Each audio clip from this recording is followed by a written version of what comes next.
Comigo, Apocalipse capítulo 7, nós vamos continuar nosso estudo no livro de Apocalipse. Eu vou recapitular o capítulo 6 e nós adentramos no capítulo 7.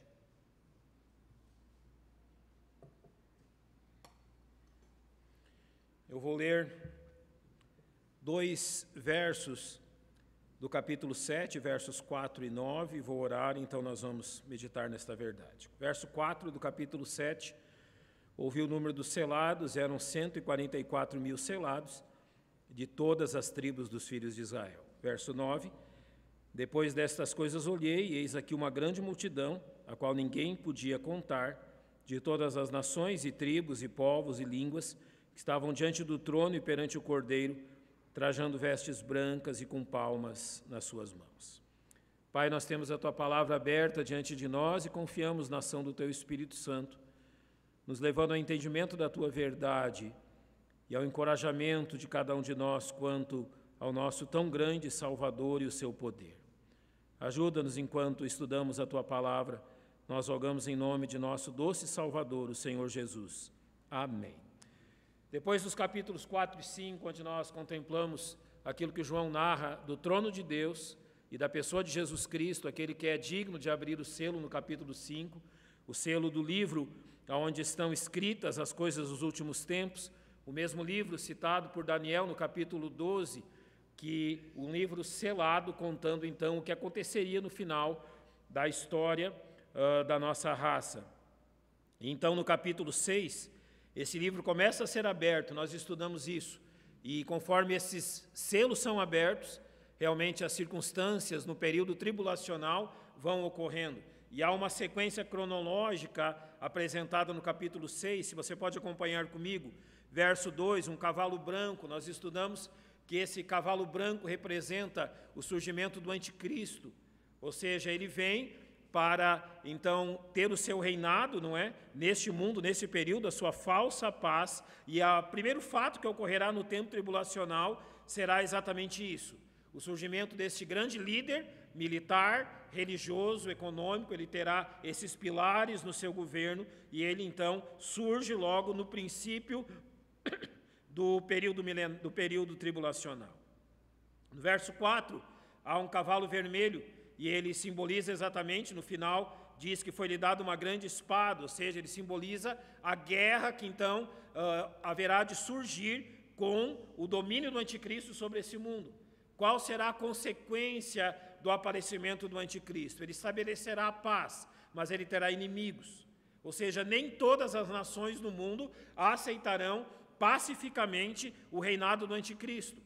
E, por exemplo, uma das primeiras batalhas que ocorrem no período tribulacional, ainda na primeira parte desse período tribulacional, o ataque de Gog, da terra de Magog, à nação de Israel, acompanhado das nações árabes. Então, nem todas as nações apoiarão o anticristo, mas realmente as guerras surgirão diante dessa circunstância. E a guerra, então, no verso 8, nos mostra, através desse cavalo amarelo, que a fome vai acompanhar a guerra. Ou seja, através da guerra e das disputas neste mundo, então a fome irá acompanhar as guerras que ocorrerão e as dificuldades que ocorrerão. Logo depois destas guerras, surgem realmente problemas dentro daquilo que nós chamamos de sociedade, ou seja, as dificuldades que haverão na sociedade humana. Alguém terá que ser culpado por isso. E quem o anticristo culpará? Aqueles que ainda se mantiverem fiéis a Deus. Então, na sequência da primeira parte da tribulação, nós vemos então no verso 9, e havendo aberto o quinto selo, vi debaixo do altar as almas dos que foram mortos por amor da palavra de Deus e por amor do testemunho que deram. Então o anticristo aqui começa a atacar aqueles que serão os fiéis do período tribulacional. Nós vamos vê-los no capítulo 7 também. Depois disso, ainda na primeira parte da tribulação, verso 12, e havendo aberto o sexto selo, olhei, e houve um grande tremor de terra, e o sol tornou-se negro como saco de cilício, e a lua tornou-se como sangue. As estrelas do céu caíram sobre a terra, como quando a figueira lança de si os seus figos verdes, abalados por um vento forte. e o céu retirou-se como um livro que se enrola, e todos os montes e ilhas foram removidos dos seus lugares. Então nós vemos que ainda na primeira parte da tribulação, também começam a ocorrer incidentes cósmicos, ou seja, nos céus e na terra, e muitos intérpretes olham para essa parte do capítulo 6 como consequência do uso de armas nucleares. Ou seja, que aquilo que João vê aqui e narra aqui seria uma consequência de que algumas das nações no período tribulacional usariam de armas nucleares, porque aquilo que ele cita aqui, tentando ou procurando descrever o que ele vê, demonstra muito daquilo que ocorre quando armas nucleares são usadas. Nós não sabemos se realmente é isso que João está descrevendo, mas realmente o que ele descreve aqui é que a primeira parte da tribulação termina realmente, ela chega ao final dela, os primeiros 3 anos e meio, com o caos da nossa sociedade.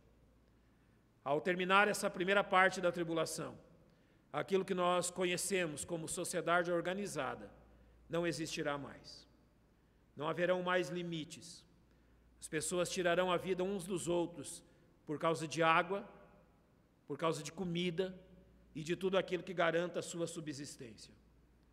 Nós não sabemos quantas pessoas chegarão vivas ao final dos primeiros 3 anos e meio.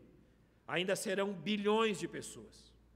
O mundo ainda estará densamente povoado, mas numa circunstância de caos, numa circunstância de guerra e de disputa por recursos hídricos, igual o nosso planeta jamais viu. Essa é a descrição do capítulo 6. O que ele termina nos dizendo é exatamente isso.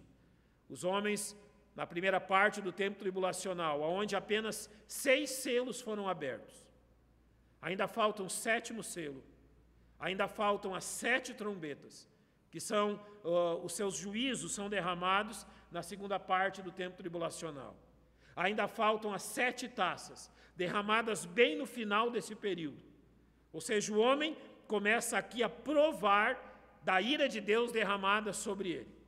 O caos toma conta da nossa sociedade e do nosso mundo, tal qual nós nunca pensamos que seria possível ocorrer. Então, assim é descrito o capítulo 6. Notem que o final do capítulo 6 diz: porque é vindo o grande dia da sua ira. Ou seja, a ira de Deus ainda não foi derramada em sua plenitude sobre a terra. Os 3 primeiros anos e meio ainda são leves, próximos perto do que vai acontecer na segunda parte do tempo tribulacional. Os 3 anos primeiros ainda, esses 42 meses iniciais, ainda são muito leves na questão do que vai ocorrer diante daquilo que ocorre ao final da tribulação. Mas uma pergunta nos chama a atenção no verso 17. Quem pode subsistir? Quem vai suportar tudo isso? Há capacidade de suportar tudo isso? Se nós fizermos um cálculo, depois nos outros capítulos eu vou acompanhar esse raciocínio que eu vou fazer agora. Se nós, por exemplo, vamos a um número redondo, se no início da tribulação nós tivermos em torno de 8 bilhões de pessoas nesse mundo, as grandes mortandades ocorridas na segunda parte da tribulação, que matam 1/3 da raça humana, que matam metade daqueles que ficaram, matematicamente, vamos dizer assim, num cálculo nosso, sobraria ao final do tempo tribulacional em torno de 2 bilhões de pessoas apenas, ou 25% daquilo que nós quase temos hoje. Esse seria o tamanho da mortandade no período tribulacional. Alguém pode subsistir a isso? Claramente sim. Realmente Deus guardará a nação de Israel. O anticristo, energizado por Satanás, estará realmente combatendo de todas as formas, procurando atingir o seu objetivo de apagar o nome de Deus deste mundo. Pode alguém subsistir? Essa resposta é dada no capítulo 7. Alguém subsistirá neste tempo, e mais do que isso, alguém será salvo nesse tempo. Diante de tantas circunstâncias no período tribulacional, haverá salvação? O capítulo 7 responde essas perguntas. E ele começa dizendo exatamente isso. Eu vou esperar um pouco para entrar no verso 1, porque eu quero estabelecer algumas verdades sobre a salvação no período tribulacional, para que nós possamos entender o que o capítulo 7 nos ensina.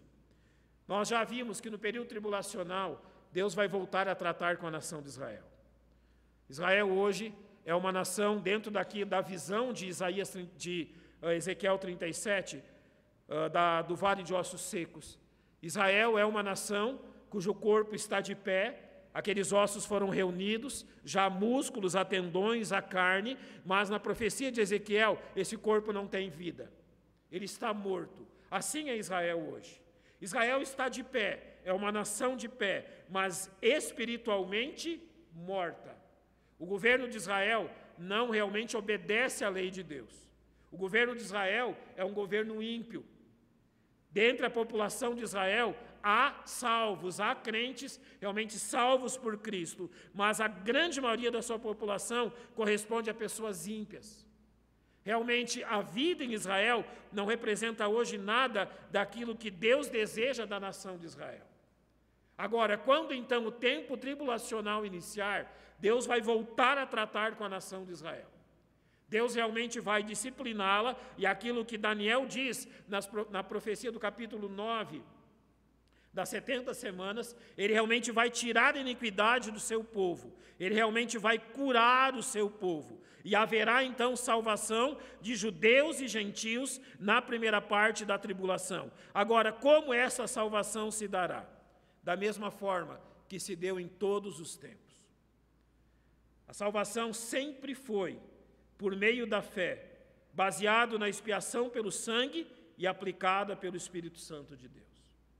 Em todos os tempos, desde o Jardim do Éden, todo o Velho Testamento e o nosso período, a salvação sempre teve por meio o crer em Deus. Você conhece bem Hebreus 11:6, que diz: ora, sem fé é impossível agradar-lhe, porque é necessário que aquele que se aproxima de Deus creia que ele existe e que é galardoador dos que o buscam.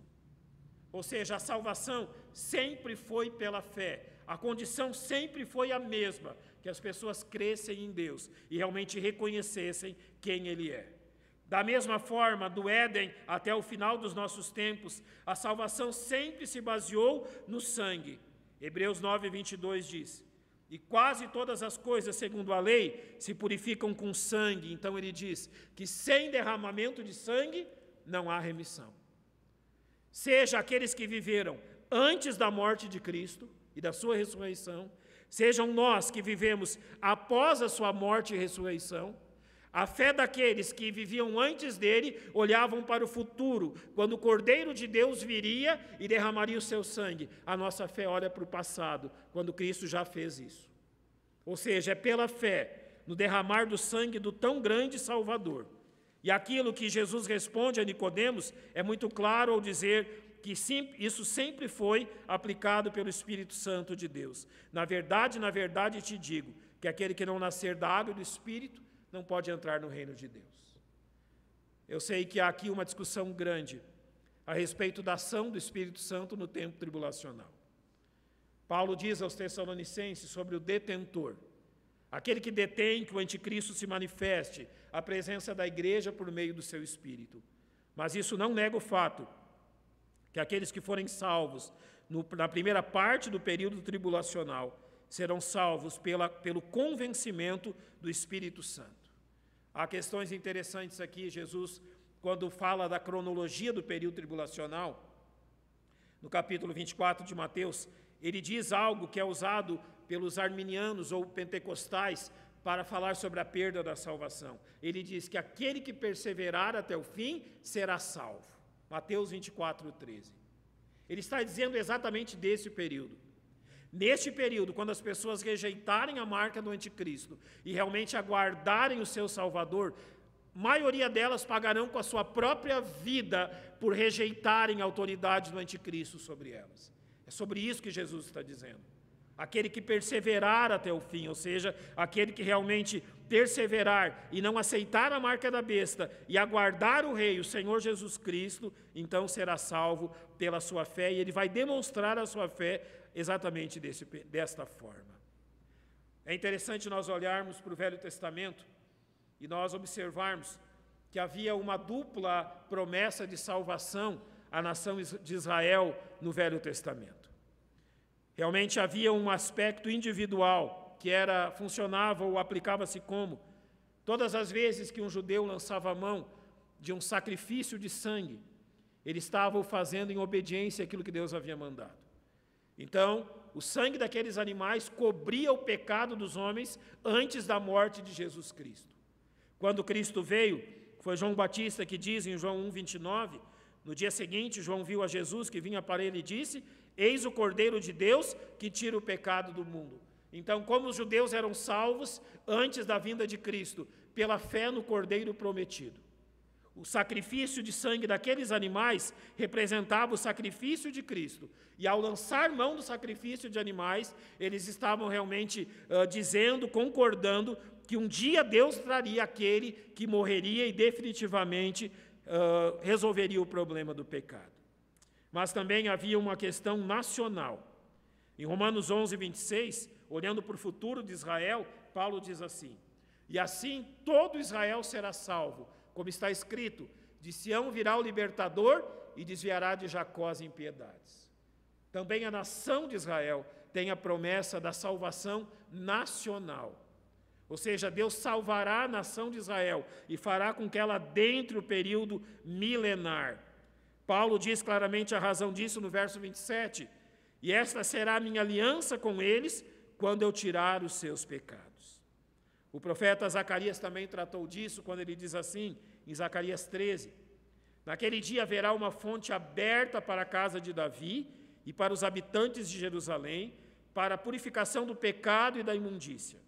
E acontecerá em toda a terra, diz o Senhor, que as duas partes dela serão extirpadas e expirarão, mas a terceira parte restará dela. O que ele está dizendo aqui? O que Zacarias está profetizando? Sim, haverá uma mortandade de judeus enorme no período tribulacional. Mas assim como foi durante a Segunda Guerra Mundial, o anticristo não será capaz de extirpar completamente a nação de Deus nesse mundo. Ele diz o que acontecerá com aqueles que restarem. Farei passar esta terceira parte pelo fogo, e a purificarei como se purifica a prata, e a provarei como se prova o ouro. Ela invocará o meu nome, e eu a ouvirei. Direi, é o meu povo, e ela dirá, o Senhor é o meu Deus. Hoje Israel não faz isso. Ao final do tempo tribulacional, essa verdade determinada por Zacarias ocorrerá. Finalmente, os olhos da nação de Israel, daqueles que restarem no final do tempo tribulacional, reconhecerão Jesus como o Messias. Então, no final do tempo tribulacional, Israel abrirá os seus olhos, saberá que Jesus é o seu rei e realmente será convertido ao Senhor, como não somente Zacarias profetiza, mas a maior parte dos grandes profetas do Velho Testamento. Agora, aquilo que nós encontramos em Apocalipse capítulo 7, revela uma destas porções. No capítulo 7, nós temos revelado realmente o cumprimento da promessa de salvação individual da nação de Israel. No capítulo 19, é o cumprimento realmente da salvação como nação. Então, agora nós vamos para o capítulo 7, e aquilo que ele nos revela é que haverão judeus salvos durante o tempo tribulacional. Acompanhe comigo agora na sua Bíblia, Apocalipse capítulo 7, começando do verso 1. Olhe como começa essa narrativa. E depois destas coisas, vi 4 anjos que estavam sobre os 4 cantos da terra, retendo os 4 ventos da terra, para que nenhum vento soprasse sobre a terra, nem sobre o mar, nem contra árvore alguma. Agora, o que João vê aqui é como um parêntese na abertura dos selos, e ele vai nos contar algo que ocorre exatamente em meio à abertura dos selos. E ele está vendo 4 anjos sobre os 4 cantos da terra, retendo os 4 ventos da terra, e esses ventos são ventos de destruição. São realmente anjos de julgamento. Mas no verso 2 diz que um outro anjo subiu do lado do sol nascente. Tinha o selo do Deus vivo, está a serviço de Deus. E ele clama então aos 4 anjos, a quem fora dado o poder de danificar a terra e o mar, dizendo: não danifiqueis a terra, nem o mar, nem as árvores, até que haja selado nas suas testas os servos do nosso Deus. O que ele faz aqui? Antes que a grande destruição se abata sobre esse mundo, ele diz: olha, antes que isso ocorra, realmente há um trabalho a ser feito. Eu vou selar aqueles que me pertencem. E isso corresponde às palavras que o Senhor Jesus disse, de que se aqueles dias da grande tribulação não fossem abreviados, nenhuma alma se salvaria. E por que Jesus usa essa expressão? Se os 7 anos de tribulação fossem semelhantes aos últimos 3 anos e meio, não haveria salvação.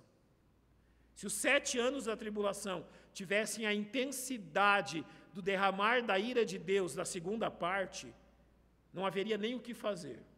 Mas quando ele diz que aqueles dias foram abreviados, ele está dizendo que a ira de Deus realmente será derramada na segunda parte do período tribulacional. De forma que na primeira parte, nos primeiros 3 anos e meio, ainda haja oportunidade de salvação. E é isso que o anjo fala aqui: não danifiqueis a terra, nem o mar, nem as árvores, até que hajamos selado nas suas testas os servos do nosso Deus. Ou seja, Deus ainda tem o objetivo de salvar homens no período tribulacional. E aquilo que então o restante do capítulo 7 apresenta são exatamente os salvos do período tribulacional. Note comigo no verso 4. Ouvi o número dos selados, eram 144.000 selados de todas as tribos dos filhos de Israel. Primeiro agora ele cita os judeus. Claramente aqui ele trata de judeus, porque ele vai citar 12 tribos de Israel e de que cada tribo, 12.000 homens jovens foram chamados e foram selados pelo Senhor. Eu não vou ler os versos 5 a 8, mas eu vou chamar a atenção de vocês sobre algumas coisas. Alguns elementos incomuns nessa descrição. Primeiro, a lista começa por Judá. E a razão disso é que provavelmente essa lista começa por Judá devido ao Senhor Jesus Cristo ter nascido dela. Se você notar nessa lista, 2 tribos não são citadas: Efraim e Dan. As 2 tribos que trouxeram e foram principais nisso, trouxeram realmente a idolatria que contaminou a nação de Israel. Nessa lista, não há pessoas de Efraim e não há pessoas de Dan, mas há pessoas de uma tribo chamada de José, que era pai de Efraim, e de Levi, que não era contado entre as 12 tribos de Israel. É assim que é visto essas 2 questões. José, pai de Manassés e Efraim, é incluído, e Levi, que não é contado pelo seu ministério sacerdotal, também são incluídos aqui. Os 144.000 aqui, numa interpretação literal das Escrituras, realmente são 144.000 homens, nem mais, nem menos. Porque as tribos citadas aqui são tribos reais. As tribos ditas aqui são tribos realmente que existem realmente. E por isso, então, não é algo alegórico, mas algo real. Agora vá comigo para o capítulo 14 de Apocalipse. No capítulo 7, nós vemos estes homens no seu chamado. Agora, no capítulo 14, nós os vemos na conclusão do seu trabalho. Olha o que diz deles. E olhei, e eis que estava o cordeiro sobre o monte, com ele 144.000, que em suas testas tinham escrito o nome de seu pai. Eles são vistos agora ao final do seu trabalho. Muito provavelmente, já no capítulo 19, realmente na descrição do capítulo 19, quando Cristo já está sobre o monte Sião em Jerusalém. Verso 2, ouvi uma voz do céu, como a voz de muitas águas, e como a voz de um grande trovão, e ouvi uma voz de arpista que tocavam com as suas harpas. Cantavam como cântico novo diante do trono e diante dos 4 animais e dos anciãos. Então, olha o que é dito sobre eles. E ninguém podia aprender aquele cântico, senão os 144.000 que foram comprados da terra. Agora fala sobre eles. Estes são os que não estão contaminados com mulheres, porque são virgens. Estes são os que seguem ao Cordeiro para onde quer que vá. Estes são os que dentre os homens foram comprados como primícias para Deus e para o Cordeiro. Na sua boca não se achou engano, porque são irrepreensíveis diante do trono de Deus. Quem são esses 144.000? Talvez você já viu, por exemplo, o ensino das testemunhas de Jeová. No princípio do século passado, quando eles começam a pregar as suas falsas doutrinas, eles dizem que esses 144.000 seriam aqueles que morariam no céu. Quando o número deles passou disso, eles disseram realmente, criaram, vamos dizer assim, uma salvação menor, não é?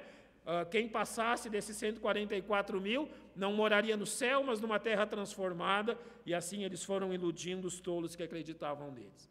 O texto não diz nada disso. O que o texto nos ensina é que Deus chamará 144 mil homens judeus, 12 mil de cada uma das tribos ali estabelecidas, para pregar o evangelho do reino durante a primeira parte do período tribulacional. Sim, Deus terá 144 mil testemunhas anunciando que o rei está às portas, anunciando que Cristo em breve virá. E esses 144 mil anunciarão esse evangelho por todo o mundo. Não é difícil entender qual será o fim deles. A pregação desses 144 mil não alegrará em nada o anticristo. E provavelmente a visão que nós temos, já no capítulo 14, seja depois do martírio, se não da totalidade deles, de boa parte deles. O anticristo os odiará, o anticristo os perseguirá. Durante um tempo, eles serão acompanhados por duas testemunhas que falaremos quando chegarmos na hora de as relatá-las. Mas esses 144 mil escolhidos aqui, é dito deles nos versos 4 e 5, que são os que não estão contaminados com mulheres. E no verso 5, e na sua boca não achou-se engano, porque são irrepreensíveis. Claramente, eles não aceitaram a mensagem do anticristo, não aceitaram a autoridade do anticristo e não se contaminaram realmente com o pecado que vai assolar esse mundo após a saída da igreja deste mundo. Quando a igreja for arrebatada, literalmente o sal da terra será tirado. Quando a igreja for arrebatada, literalmente a luz desse mundo será tirada. E esse mundo vai entrar num período de trevas, qual jamais viu.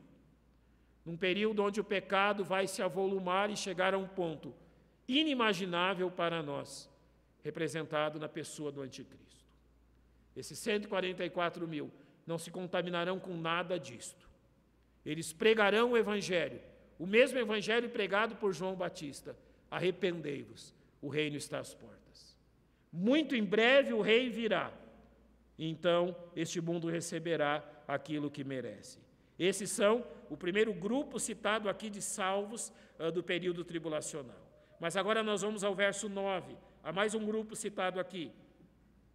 Depois destas coisas olhei, e eis uma grande multidão, a qual ninguém podia contar, de todas as nações e tribos e povos e línguas, que estavam diante do trono e perante o Cordeiro, trajando vestes brancas e com palmas nas suas mãos. Notem que agora não são citadas as tribos de Israel, mas é dito que essa grande multidão, não 144 mil, mas uma multidão inumerável, que não podia ser contada, pertence a todas as nações, tribos, povos e línguas deste mundo.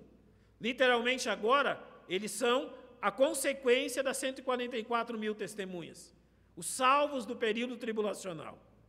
Quando nós olhamos no capítulo 5, nós os encontramos diante do trono de Deus. E dentro daquilo que Jesus disse sobre perseverar até o fim para serem salvos, a grande maioria destes salvos da primeira parte da tribulação provarão do martírio. São vistos diante do trono de Cristo, louvando e adorando a Deus, louvando ao Cordeiro que está sentado no trono. Realmente eles estão adorando o seu Salvador. Foram mortos pelo ódio do anticristo. Creram naquilo que as testemunhas pregaram durante aquele período. Foram salvas e pagaram com a sua própria vida. É dito no verso 12 que eles respondem: amém, louvor e glória e sabedoria e ação de graças e honra e poder e força ao nosso Deus para todo sempre. Ou seja, eles reconhecem o poder de Deus e do seu Cordeiro. O verso 13 os identifica, e um dos anciãos me falou dizendo: esses que estão vestidos de vestes brancas, quem são e de onde vieram? E eu disse: Senhor, tu sabes. E ele disse: esses são os que vieram da grande tribulação, lavaram as suas vestes e as branquearam no sangue do Cordeiro. Eu disse no início que a salvação sempre foi pelo mesmo método. Crer em Deus, baseado no sacrifício de sangue de Jesus e aplicado pelo Espírito Santo de Deus. Aqui estão os salvos do período tribulacional. Eles estão diante do grande trono de Deus. O servem de dia e de noite no seu templo, e aquele que está sentado sobre o trono os cobrirá com a sua sombra. Se eles sofreram um martírio aqui na terra, notem que os versos 16 e 17 dizem deles: nunca mais terão fome, nunca mais terão sede. Você pode imaginar o que o anticristo fará com eles. Você pode imaginar a tortura que os salvos do período tribulacional terão que suportar. Nem sol nem calor algum cairá sobre eles. Se você já viu um filme de como são tratados prisioneiros de guerra, você entende isto. É dito: porque o Cordeiro está no meio do trono, os apacenta, e servirá de guia para as fontes vivas das águas, e Deus limpará de seus olhos toda lágrima. Ou seja, o sofrimento que provaram no tempo tribulacional, agora provam o consolo da parte de Cristo. Agora há um solene aviso diante dessas coisas. Eu já preguei a pessoas, e creio que você também já enfrentou essa circunstância, dizendo a elas que pouco tempo resta, e que logo esse período da graça de Deus fechará suas portas com o oferecimento da salvação em Cristo. Basta que você creia, basta que você deposite a sua fé em Cristo para ser salvo. Nós chamamos as pessoas dizendo: se arrependam dos seus pecados enquanto ainda há tempo. Se arrependam dos seus pecados diante de Deus e creiam em Jesus Cristo. As pessoas dizem: olha, nós temos muito tempo ainda. E nós advertimos a elas dizendo: olha, em breve esse mundo realmente vai enfrentar um período tal qual jamais houve. A Bíblia o chama de período tribulacional, e a parte final dele, a grande tribulação, é algo inimaginável para qualquer um de nós. Eles dizem: olha, então, já que quando chegar esse tempo, realmente quando isso começar, eu vou lembrar das suas palavras. Então, nesse período, eu vou realmente crer naquilo que você está me dizendo. As pessoas não têm ideia do que é isso. Primeiro, algumas passagens das cartas de Paulo sugerem que o engano de Satanás será tão grande que essas pessoas não irão se arrepender. Da mesma forma, elas desprezam o fato que Jesus disse que elas terão que perseverar até o fim em sua decisão de não adorar o anticristo e não se curvar diante dele. Hoje, Cristo está pronto a salvá-las. Há um tempo propício para a salvação, mas elas se enganam imaginando que nesse tempo será tão simples, e vou dizer fácil, como hoje. Não será. O período tribulacional será um período de tamanhas trevas que nós não temos ideia de quantos irão se converter na primeira parte da tribulação. Não há como dizer se são muitos, não há como dizer ou planejar um número, mas será um tempo qual jamais houve nesse mundo. Se alguém lhe apresenta essa ideia, deixe claro a ele o que é o período tribulacional. Deixe claro a ele o seu engano. Eu digo isto porque a mensagem que haverá salvação no tempo tribulacional, na sua primeira parte, pode iludi-las. Não deixe que se iludam. Demonstre a ela quão terrível será esse tempo e que devem crer em Cristo hoje, enquanto ainda há oportunidade. Jamais deixar para amanhã aquilo que deve ser feito hoje. Deus, na sua misericórdia, permite que nós tenhamos um vislumbre de tudo isso. Quando chegar esse tempo, se nós estivéssemos aqui, graças a Deus, os salvos em Cristo aqui não estarão. Realmente nós poderíamos observar que as palavras de João descrevem aquilo que apenas as palavras podem descrever, porque aquilo que vai acontecer naquele período é absolutamente indescritível em palavras humanas. Não cesse de pregar o Evangelho. Pouco tempo nos resta. Aqueles que nós pudermos pregar, pregamos. Aqueles que não podemos pregar, se Cristo vier hoje, das nossas bocas eles não ouvirão mais. Então leve isso muito a sério. A pregação do Evangelho é a única solução. E esse tempo que nos resta deve ser dedicado para que aqueles que não conhecem Cristo conheçam, antes que isso aconteça. Vamos fechar os nossos olhos, vamos agradecer ao nosso Deus pelo